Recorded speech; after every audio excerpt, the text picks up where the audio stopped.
साल सभी महिलाओं के लिए बहुत खास होता है, लेकिन कई कपल्स माता पिता बनने के सुख से वंचित रह जाते हैं।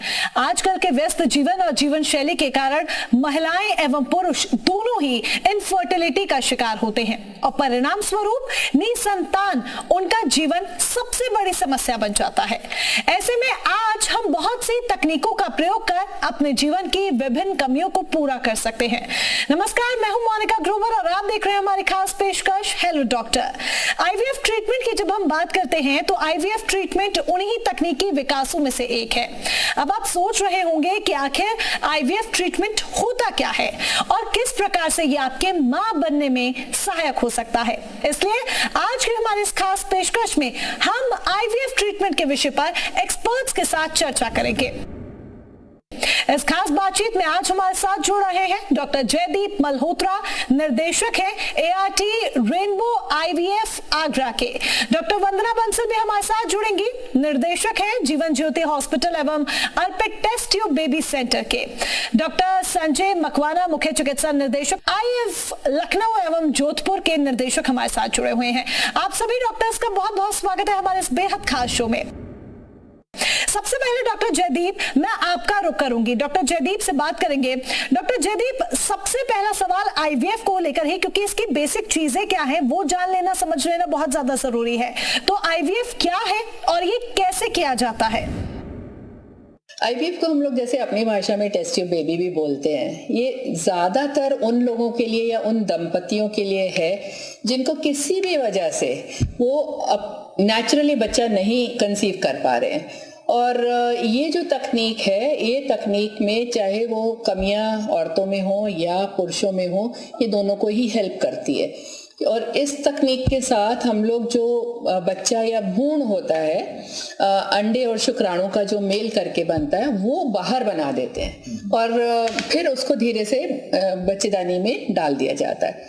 अब जो मेन इशू है वो होता है जैसे औरतों में कभी नली बंद है। बहुत सारे हमारे देश के अंदर ऐसे औरतें हैं जहाँ ट्यूबरकुलोसिस हुआ, कोई इन्फेक्शन होता है, किसी भी वजह से नली बंद हो गई है, तो वो नेचुरली बच्चा नहीं कंसीव कर पाती, या फिर एज बढ़ी है, अंडा बहुत अच्छा नहीं है, या हस्बैंड्स में शुक्राणु की कमी है तो वो नेचुरली प्रेगनेंसी नहीं हो सकती। तो इसमें कई सारी टेक्नोलॉजीज भी आती हैं जिनसे हम ऐसे कपल्स को हेल्प कर सकते हैं।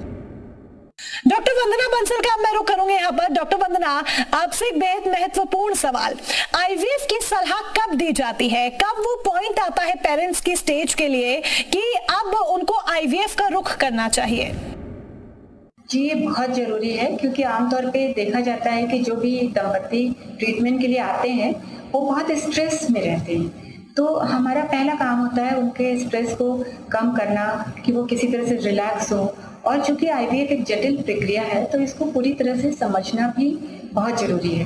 दे हैव टू अंडरस्टैंड, उन्हें समझना बहुत ज़रूरी है। इसलिए आईवीएफ सेंटर्स में काउंसलिंग का बहुत रोल है और इसके लिए स्पेशल काउंसलर्स भी होते हैं और कई लेवल पे काउंसलिंग की जाती है, डॉक्टर लेवल पे, काउंसलर लेवल पे एंड नर्सिंग लेवल पे। At every stages we have to do the counselling. Counselling is very very important in IVF. चलिए आप रुक करते हैं डॉक्टर संजय मकवाना का, मुख्य चिकित्सा निर्देशक है Vasundhara fertility and IVF Lucknow और जोधपुर के। सबसे पहला सवाल और सबसे महत्वपूर्ण सवाल मेरा आपसे यही है, कोई दंपति कितनी बार आईवीएफ प्रक्रिया से गुजर सकता है और क्या इस पर कोई प्रतिबंध भी है? एज सच आईवीएफ की प्रक्रिया हम सभी जानते हैं एवरेज 40 से 60% सफलता देता है। तो यदि किसी भी दंपति को ये प्रक्रिया सेलेक्ट करनी है तो कम से कम 3 बार के लिए अपने आप को मेंटली प्रिपेयर करना चाहिए। ऐसा कोई प्रतिबंध नहीं कि कब तक वो कोशिश करें, पर विज्ञान ये मानता है कि मैक्सिमम सक्सेस जो मिल सकती है वो प्रथम 3 प्रयासों में मिल सकती है और वो आपको 70% तक इंश्योर कर सकती है कि आपको सफलता मिल जाएगी। इसके बाद यदि आपको कंटिन्यू करना है ट्रीटमेंट तो वापस अपने क्लिनिशियन या डॉक्टर के साथ बैठकर डिस्कस करना चाहिए। कुछ और जांचों की आवश्यकता हो सकती है और उस पर काम किया जा सकता है। आईवीएफ की सफलता दर की जब हम बात करते हैं तो सक्सेस रेट इसका क्या है? देखिए, इसमें जो सफलता होती है ये बहुत चीज़ों पे डिपेंड करती है। सबसे मेन इंपॉर्टेंट चीज़ कि एज क्या है कपल की, उनको कितना समय हो गया है शादी को, उनके अंदर किस किस्म की कमी है और ज़्यादातर एक अच्छे सब ग्रुप के अंदर जो नॉर्मली एक अच्छे क्लिनिक के रिजल्ट्स हैं वो अबाउट 40 से 60% के बीच में वेरी करते हैं। अच्छा, एक और महत्वपूर्ण सवाल मैं यहाँ पर आपसे पूछूंगी, ICSI और IVF की अगर हम बात करते हैं तो दोनों के बीच में डिफरेंस क्या है? देखिए, आमतौर पे जो IVF एक प्रक्रिया है जिसके द्वारा रिप्रोडक्शन में हेल्प मिलती है, फर्टिलिटी के लिए बहुत अच्छा ट्रीटमेंट है। ये सबसे पहले 1978 में इंग्लैंड में शुरू हुआ था और इसकी सलाह हम देते हैं आमतौर पे जब ट्यूब्स या तो ब्लॉक्ड होते हैं या काम नहीं कर रहे होते हैं या सीवियर एंडोमेट्रियोसिस होती है या फिर male infertility, severe male infertility यानी शुक्राणु की संख्या 5 मिलियन से कम हो, या फिर एंटी स्पर्म एंटीबॉडीज यानी कि इम्यूनोलॉजिकल इनफर्टिलिटी हो, और या फिर जब एंजियोस्पर्मिया के केस में जिसमें कि शुक्राणु बिल्कुल नहीं होते हैं और हमें बायोप्सी से टेस्टिस से निकालना पड़ता है, या फिर जब कोई कारण नहीं मिल रहा हो और सारे ट्रीटमेंट फेल हो गए हों। तो ऐसे कारणों में, ऐसे कंडीशंस में हम IVF की सलाह देते हैं। और IVF जो ICSI होती है, नॉर्मली IVF में हम एक अंडे के ऊपर 50,000 स्पर्म्स डाल के एक टेस्ट ट्यूब में छोड़ देते हैं और ऐसे केसेस में जो फर्टिलाइजेशन होता है वो सिर्फ 50 to 60% होता है। तो जो समस्या आती थी फेल्ड फर्टिलाइजेशन की, इसके लिए जो ये माइक्रो मैनिपुलेशन की मशीन बनाई गई जिससे हम ICSI करते हैं, उसमें हम एक के अंदर एक स्पर्म को इस मशीन की सहायता से इंजेक्ट करते हैं। इसे हम इंट्रासाइटोप्लाज्मिक स्पर्म इंजेक्शन करते हैं। इसमें फर्टिलाइजेशन रेट जो है वो 80% तक हो जाता है। एक और सवाल मैं यहाँ पर आपसे करूंगी, ये बताइए IVF में नई तकनीक कौन सी है? हम सभी जानते हैं कि पहला टेस्ट ट्यूब बेबी जो है वो 1978 मतलब 42 साल पहले आया। उसके बाद कंटिन्यूस इस चिकित्सा प्रक्रिया में बदलाव आते गए। इन दिनों में बदलाव इतने अच्छे हो गए हैं कि हम कह सकते हैं कि 70% कपल्स इसके द्वारा बच्चा ले सकते हैं। पिछले कुछ दिनों में जो बदलाव आए उनमें से सबसे इंपॉर्टेंट है एक तो ब्लास्टोसिस ट्रांसफर, मतलब हम कहते हैं कि एम्ब्रियो को 5वें दिन शरीर में रखा जाए, दैट इज वन। एक लेबोरेटरी टेक्निक्स में बहुत सारे बदलाव आए, जैसे ब्लास्टोसिस ट्रांसफर एक बताया मैंने, विट्रिफिकेशन है जिसमें एम्ब्रियोस को जमा किया जा सकता है, दूसरा क्लोज चैम्बर टेक्निक है, evidence based electronic witnessing system है। ये सब इंश्योर करते हैं कि आपके जो एम्ब्रियोज हैं वो लेबोरेटरी में सबसे अच्छे डेवलप हो सके। एक और बदलाव आया है वो हमारी जो दवाइयाँ या जो मेडिसिन काम में ली जाती हैं ओवेरियन स्टिमुलेशन के लिए, अंडे बनाने के लिए, पिछले 42 सालों में काफ़ी बड़ा बदलाव देखा गया है और उसके कारण से उन लोगों के लिए भी आसान हो गया है जिनमें अंडे कम बनते हैं या उम्र अधिक हो गई है। अच्छा, ये बात और बताइए कि क्या IVF उपचार से कोई जोखिम भी जुड़ा हुआ है? IVF एक OPD प्रोसीजर है, बहुत ही सरल है और इसमें कहीं कोई एडमिशन नहीं होता, कोई ऑपरेशन नहीं है, लेकिन फिर भी हमें कुछ चीज़ों का ध्यान रखना पड़ता है और उसमें एक इम्पॉर्टेंट जो एस्पेक्ट है वो हम कहते हैं ओवेरियन हाइपर स्टिमुलेशन, कि कई बार ज़रूरत से ज़्यादा अंडे बन जाते हैं कुछ लोगों में, स्पेशली जैसे किसी की पॉलीसिस्टिक ओवरी है तो डॉक्टर उसे कंट्रोल नहीं कर सकता है कि 2 या 4 या 8 ही अंडे बने, बहुत बन सकते हैं। तो वो एक ऐसी कॉम्प्लिकेशन है जिससे कि हम लोग पहले बहुत घबराते थे, लेकिन अभी बहुत सारी चीजें नई आ गई हैं और स्पेशली जब से एम्ब्रियो फ्रीजिंग आया है ऐसे केसेस को हम लोग बहुत आराम से हैंडल कर पाते हैं। क्या IVF में इस्तेमाल की जाने वाली दवाइयां सुरक्षित होती हैं? क्योंकि कई बार हम ये सुनते हैं कि जो दवाइयां हैं वो आपके लिए सेफ नहीं है, इसका साइड इफेक्ट हो सकता है, तो क्या ये जो दवाइयां हैं वो सुरक्षित हैं? जी, IVF की दवाइयां बिल्कुल सेफ हैं और 20 सालों में काफी इन दवाइयों ने सफर भी तय किया है। जब शुरुआत में थी प्रिमिटिव दवाइयाँ थी तो भी IVF का सक्सेस रेट भी कम था। अभी जो नई दवाइयाँ आई हैं उनसे सक्सेस रेट भी बढ़ा है और आमतौर पे ये सेफ भी हैं, क्योंकि इन दवाइयों से जो हाइपर स्टिमुलेशन होता था उसका ट्रीटमेंट भी ये निकाल लिया गया है कि अब हम लोग फ्रोजन एम्ब्रियो ट्रांसफर करते हैं। मतलब जब भी हाइपर स्टिमुलेशन होता है तो एम्ब्रियोज को फ्रीज करके और बाद में हम सिर्फ सिंगल एम्ब्रियो ट्रांसफर कर सकते हैं। इसकी सहायता से न तो सिर्फ हाइपर स्टिमुलेशन कम हो जाता है बल्कि मल्टीपल प्रेगनेंसी से भी हम बचा सकते हैं। अच्छा, एक बात और बताइए कि क्या जो IVF का इंजेक्शन होता है उसमें बहुत ज्यादा दर्द होता है? इसके बारे में हम अक्सर सुनते हैं, क्या IVF इंजेक्शन में वाकई में इतना दर्द होता है? पेन वैसे तो बहुत ही इंडिविजुअल है। अपन जानते हैं कि जब आईवीएफ शुरू हुआ था तो उन दिनों के जो इंजेक्शंस आते थे वो ऑयल बेस्ड होते थे और काफ़ी पेनफुल प्रक्रिया थी। समय के साथ बदलाव आया और इन दिनों में जो इंजेक्शंस आ रहे हैं वो एक्वस या वाटर बेस्ड इंजेक्शंस हैं। उनकी निडल जो है वो काफ़ी बारीक हो गई है। अतः ये कहा जा सकता है कि अब जो आईवीएफ प्रक्रिया है वो करीबन पेनलेस है। पर सबसे बड़ी चीज़ है कि आप उस प्रक्रिया में किस प्रकार से शामिल होना चाह रहे हैं। यदि आप पूरे मोटिवेटेड हैं तो ये हल्का जो दर्द इन छोटे से इंजेक्शंस के द्वारा आता है शायद उसको आप नेग्लेक्ट कर सकते हैं। पीसीओएस की आप बात कर रहे हैं, पीसीओएस और एंडोमेट्रियोसिस, अगर आपको ये समस्याएं हैं तो आपको फर्टिलिटी स्पेशलिस्ट के पास जाने की जरूरत आखिर क्यों है, ये भी जरा विस्तार से समझाएं। पीसीओएस और एंडोमेट्रियोसिस ये दो एक ऐसी इंपॉर्टेंट इश्यूज हैं औरतों के अंदर जिनको कि खाली हम बांझपन से ही नहीं जोड़ते हैं, इनका आगे बहुत लाइफ पे इम्पैक्ट पड़ता है। जैसे पीसीओएस की जो लड़कियां हैं या औरतें हैं उनको हो सकता है कि प्रेगनेंसी होने में परेशानी आए, लेकिन उसके साथ साथ डायबिटीज़ है, हाइपरटेंशन है, बच्चेदानी का कैंसर है, बाल उड़ जाना है, बहुत सारे मेटाबॉलिक सिंड्रोम है, ये बहुत सारे ऐसे प्रॉब्लम्स हैं जिनका आगे उनकी लाइफ पे प्रभाव पड़ने वाला है। तो इसलिए उनको हमेशा डॉक्टर के टच में रहना चाहिए। ऐसे ही एंडोमेट्रियोसिस है, अगर इसको हम छोड़ देते हैं और ये अंदर ही अंदर बढ़ता जाता है, ये कैसा बिल्कुल एक तरह से बिनाइन कैंसर की तरह है कि ये बढ़ता जाएगा, इसके लिए कोई सेट इलाज नहीं है। और ये बांझपन तो करता ही है, बट साथ में जो अंदर इन्फ्लेमेशन होता है उससे पूरी आंतें वगैरह सब जकड़ सकती हैं और बहुत सारे इसके और इम्पैक्ट हो सकते हैं। सो ये दोनों बीमारी ऐसी हैं कि इनका बहुत टाइमली इलाज करना और स्पेशली अगर बांझपन के साथ ये जुड़े हुए हैं तो वो करके और आगे के लिए उनकी कॉम्प्लिकेशंस को प्रिवेंट करना बहुत ज़रूरी है। आईवीएफ के दौरान मनोवैज्ञानिक सलाह लेने की लोग एडवाइस करते हैं, तो ऐसा क्यों जरूरी है और कितना जरूरी है कि आईवीएफ के दौरान मनोवैज्ञानिक सलाह ली जाए? जी, ये बहुत ज़रूरी है क्योंकि आमतौर पे देखा जाता है कि जो भी दंपति ट्रीटमेंट के लिए आते हैं वो बहुत स्ट्रेस में रहते हैं। तो हमारा पहला काम होता है उनके स्ट्रेस को कम करना, कि वो किसी तरह से रिलैक्स हो। और चूंकि आईवीएफ एक जटिल प्रक्रिया है तो इसको पूरी तरह से समझना भी बहुत ज़रूरी है। दे हैव टू अंडरस्टैंड, उन्हें समझना बहुत ज़रूरी है।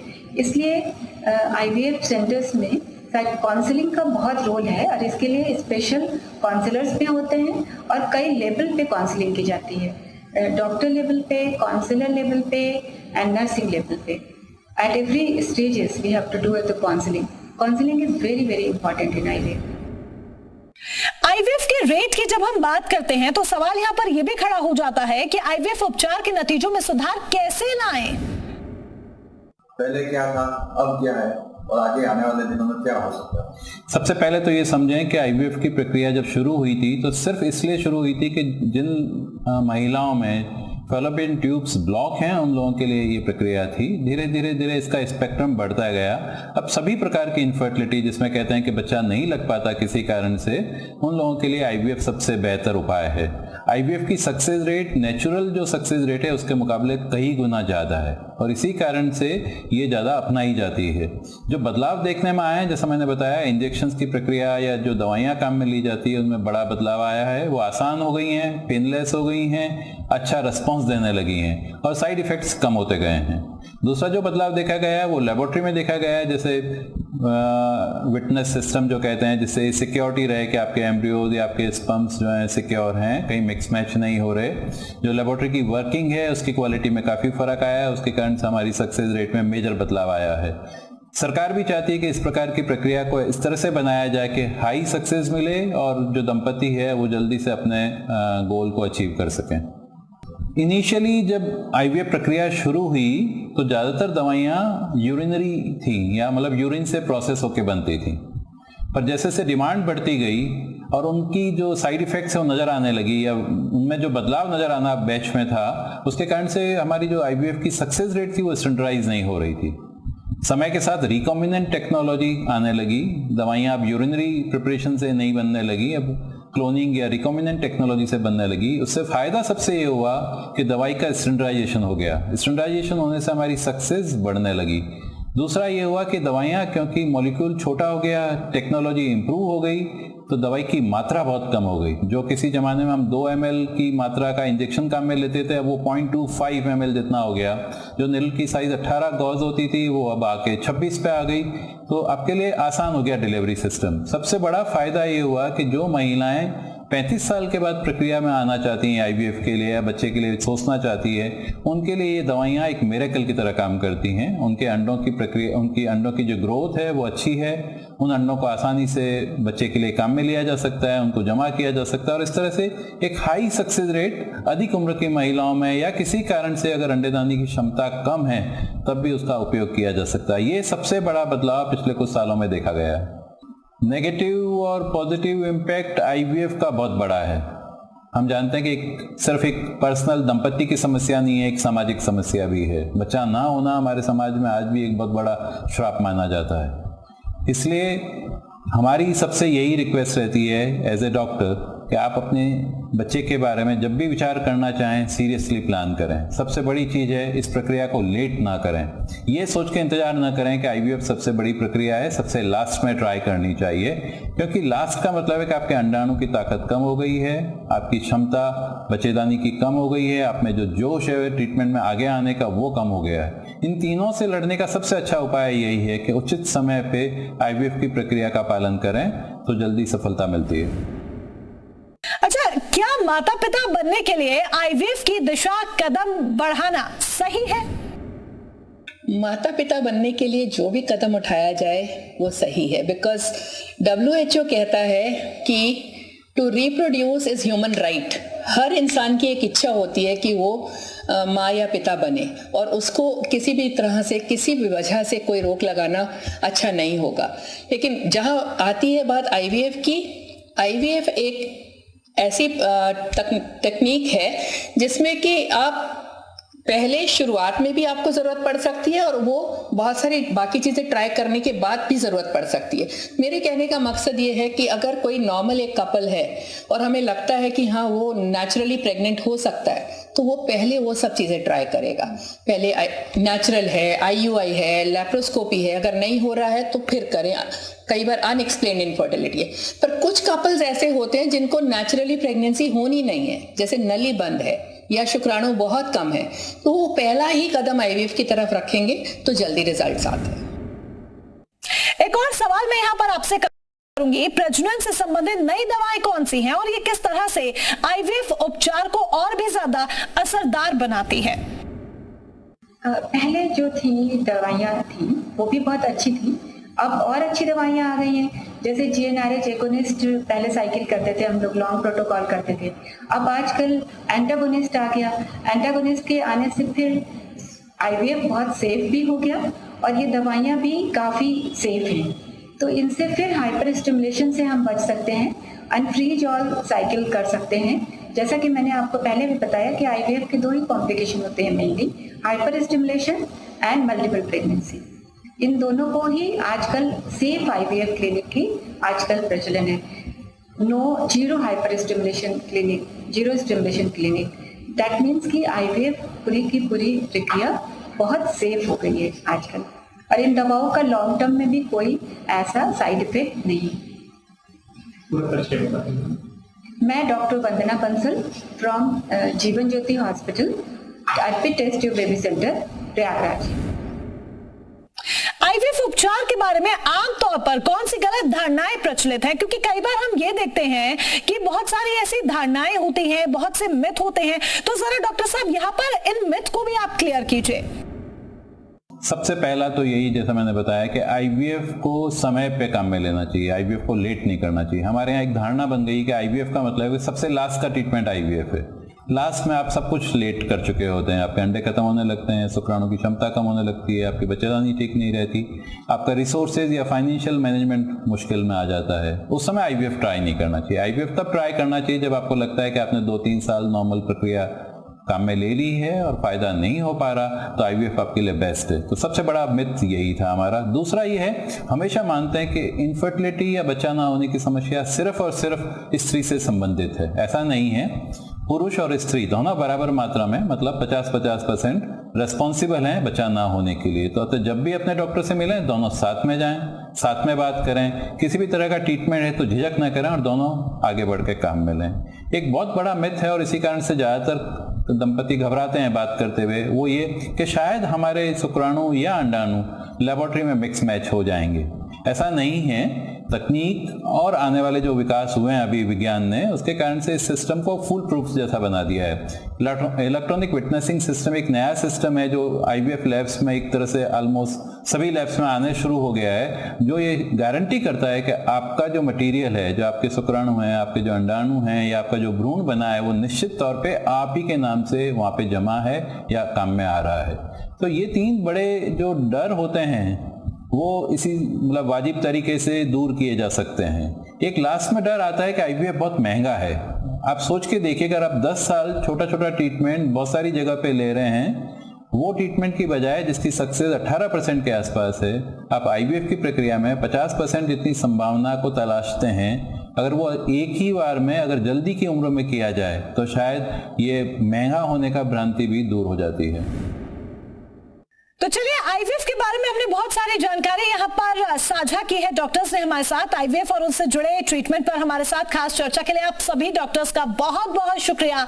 और इसी के साथ इस खास शो में फिलहाल बस इतना ही। आप बने रहिए हमारे साथ।